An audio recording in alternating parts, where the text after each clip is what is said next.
നിങ്ങളുടെ നാളെയിൽ നാം ചർച്ച ചെയ്യുന്നത് നാളെ 1201 വൃശ്ചിക മാസം 9-ാം തീയതി, അതായത് 2025 നവംബർ മാസം 25-ാം തീയതി മംഗളവാരം അഥവാ ചൊവ്വാഴ്ചത്തെ ശുഭാശുഭ ഫലങ്ങളാണ്. നാളെ ചൊവ്വാഴ്ച സൂര്യോദയം കാലത്ത് 6:27-നാണ് തൃശ്ശൂരിൽ, അസമയം വൈകിട്ട് 5:54. ചൊവ്വാഴ്ചത്തെ രാഹുകാലം നിങ്ങൾക്കറിയാം. ഉച്ചയ്ക്ക് 3 മുതൽ 4:30 വരെയുള്ള 1.5 മണിക്കൂർ ദൈർഘ്യസമയം രാഹുകാലം. നാളെ ചൊവ്വാഴ്ച ഉത്രാടം നക്ഷത്രമാകുന്നു.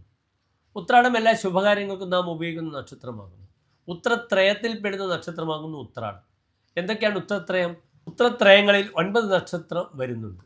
ഉത്രമൊത്തം ചിത്ര, ഉത്രാടം തിരുവോണം അവിട്ടം, ഉത്രട്ടാതി രേവതി അശ്വതി, ഈ 9 നക്ഷത്രങ്ങൾ വരുന്നു ഉത്രത്രയത്തിൽ. ഈ നക്ഷത്രങ്ങളെല്ലാം തന്നെ വിവാഹ വിഷയത്തിലായാലും ചോറൂൺ വിഷയത്തിലായാലും യാത്രാ വിഷയത്തിലായാലും ഈ പരമാവധി ഈ നക്ഷത്രങ്ങളെ നാം സ്വീകരിക്കാറുണ്ട്. പ്രത്യേകിച്ച് ഉത്രാടം ഉത്രട്ടാതി, അതിൽ ഉത്ര നക്ഷത്രം വാങ്ങാനും കൊടുക്കുവാനും പറ്റാത്ത നക്ഷത്രമാകുന്നു. പക്ഷേ മറ്റു ദോഷങ്ങളൊന്നും തന്നെ ഉത്രാടം നക്ഷത്രത്തിന് പറയപ്പെടുന്നില്ല. നാളെ ഉത്രാടം പൂർണ്ണമായും മകരൻ രാശിയിലാണ്. ഉത്രാടം നക്ഷത്രത്തിൻ്റെ ആദ്യത്തെ 15 നാഴിക ധനുവും അവസാനത്തെ 45 നാഴിക മകരൻ രാശിയിലുമാണ് സ്ഥിതി ചെയ്യുന്നത്. സ്വതവേ ഉത്രാടം നക്ഷത്രം സ്ത്രീകൾക്ക് വളരെ അനുകൂലമാണ്. മകരൻ രാശിയിൽ വരുന്ന ഉത്രാടം നക്ഷത്രക്കാർ നല്ല സ്ത്രീകളായിരിക്കും. അവർ കാർക്കശ്യ സ്വഭാവങ്ങൾ അവർക്കുണ്ടാകാറില്ല. പ്രത്യേകിച്ച് തൻ്റെ ഭർത്താവിനെയും മക്കളെയും ഒക്കെ സ്നേഹിക്കുക, അതിലൊക്കെ അവർ വളരെ തൽപരകളായിരിക്കാം. അപ്രകാരം ഉത്രാടം നക്ഷത്രജാതനായ പുരുഷനായാലോ അദ്ദേഹവും വളരെയധികം നല്ലൊരു ഫാമിലി ലൈഫിന് ഉടമസ്ഥനായിരിക്കാം. ആ പൗരുഷത്തെക്കാളും ധനുരാശിയിലെ ഉത്രാടത്തിന് പൗരുഷം കൂടുതലാണ്. മകൻ രാശിയിലെ ഉത്രാടത്തിന് അത്ര പൗരുഷമില്ല. നല്ല മൈൽഡായ ഒരു ക്യാരക്ടറായിരിക്കാം. നല്ലൊരു ഫാമിലി ലൈഫ് നയിക്കുന്ന ആളാകാം.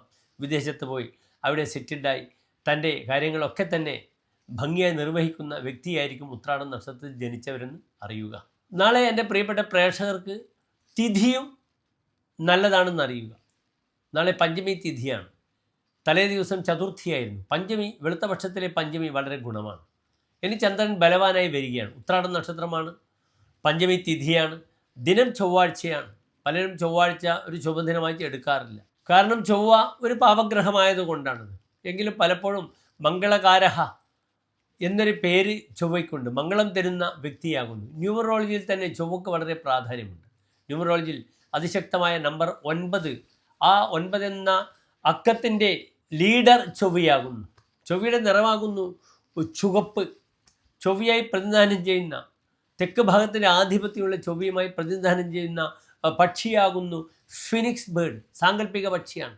പക്ഷേ ചാരത്തിൽ നിന്നും ഉയർത്തെഴുന്നേറ്റ് സമൂലമായി ഒരു വ്യക്തിയെ മാറ്റിമറിക്കുവാൻ ധീരത പ്രദാനം ചെയ്യുന്ന പക്ഷിയാകുന്നു ഫിനിക്സ് ബേർഡ്. പലപ്പോഴും തെക്ക് ഭാഗത്ത് ചുമരുകളിൽ ചൈനീസ് ഫെങ്ഷുയിൽ തെക്ക് ഭാഗത്ത് ഫിനിക്സ് ബേർഡിൻ്റെ ചിത്രം പതിപ്പിക്കാറുണ്ട് ഞങ്ങളൊക്കെ, ഫെങ്ഷുക്കാർ. ആ ഭാഗത്ത് എനർജി കുറവാണെങ്കിൽ തെക്ക് ഭാഗത്തുണ്ടാകുന്ന ഒരു ഫിനിക്സ് ബേർഡിൻ്റെ പിക്ചർ ഒരു ചാരത്തിൽ നിന്നും ഉയർത്തെഴുന്നേൽക്കാൻ ഒരു വ്യക്തിയെ സഹായിക്കുന്നെന്ന് വലിയ വിശ്വാസം ഇതിന് പിറകിലുണ്ട്. നാളെ എൻ്റെ പ്രിയപ്പെട്ട പ്രേക്ഷകർക്ക് അനുകൂലമായ തീരുമാനങ്ങളൊക്കെ എടുക്കാൻ നാളത്തെ ദിനം വളരെ അനുകൂലമാണ്. അറിയുക ഏത് സമയം എന്നുകൂടി എൻ്റെ പ്രിയപ്പെട്ട പ്രേക്ഷകരുമായി ഞാൻ പങ്കുവെക്കാം.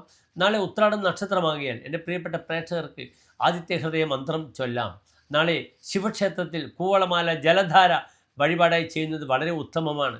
ശിവനും പാർവതിയുമുള്ള ക്ഷേത്രങ്ങളിലും സ്വയംവര പുഷ്പാഞ്ജലി അല്ലെങ്കിൽ ദാമ്പത്യ പ്രയാസമുള്ളവർക്ക് ചെയ്യാം. അല്ലെങ്കിൽ ഐക്യമത്യ അർച്ചന ചെയ്യുന്നതും വളരെ ഗുണകരമാണെന്ന് അറിയുക. നാളെ എൻ്റെ പ്രിയപ്പെട്ട പ്രേക്ഷകർക്ക് കാലത്ത് 10:22 മുതൽ 12 മണി വരെയുള്ള സമയം എല്ലാ ശുഭകാര്യങ്ങൾക്കുമായി സമയം കണ്ടെത്താവുന്നതാണ്. വളരെ അനുകൂലമാണ്. യാത്രാ വിഷയമായാലും സാമ്പത്തിക വിഷയമായാലും ഒക്കെ തന്നെ ഈ ഒരു സമയം എൻ്റെ പ്രിയപ്പെട്ട പ്രേക്ഷകർക്ക് സ്വീകരിക്കാം. വളരെ അനുകൂലമായി കാര്യങ്ങൾ സംജാതമാവുകയാണ്. നന്ദി, നമസ്തേ.